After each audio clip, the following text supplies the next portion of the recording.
Hele, ten klient, kterého si mi doporučil,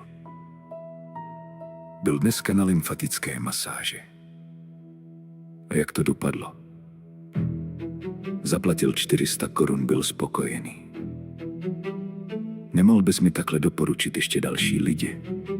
Hodilo by se mi víc klientů. Mohl, ale ještě lepší je, když si takový systém doporučení nastavíš sám. Jak jako nastavím sám? Jednoduše zaregistruješ se do systému, kde nabídneš své služby a zároveň řekneš, kdo mi přivede platícího klienta, tomu dám za doporučení bonus. Počkej, takže někdo doporučí moji masáž, klient mi zaplatí a já mám ještě někomu platit. Ano, protože ti ten člověk přivedl zákazníka, kterého bys možná jinak vůbec neměl. Tak to určitě ne! Nikde se registrovat nebudu a nikomu nebudu platit za doporučení. Proč? Protože to je pyramida. Nějaký nelegální systém. Já nedovolím, aby někdo vydělával a parazitoval na mojí práci. Takže doporučení podle tebe nemá hodnotu? Ne takovou, abych za to někomu platil. Dobře, tak proč po mně chceš, abych ti doporučoval další klienty? No protože potřebuji vydělat, masáže jsou moje živobytí.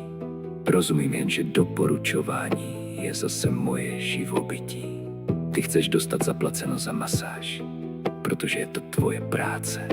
Samozřejmě. A já mám někomu najít klienta, přivést ho, pomoct ti vydělat. Ale moje práce podle tebe nestojí za nic. To jsem tak nemyslel. Ale řekl si to dost jasně. Když vyděláváš ty, je to živobytí. Když vydělá někdo za doporučení, je to podle tebe parazitování.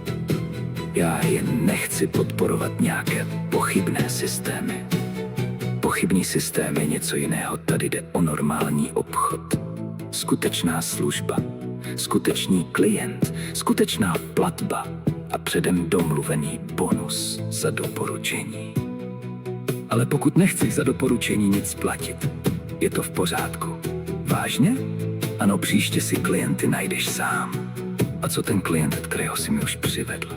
Tomu zavolám a řeknu mu, že pro něj mám jiného maséra minimálně stejně dobrého. Cože?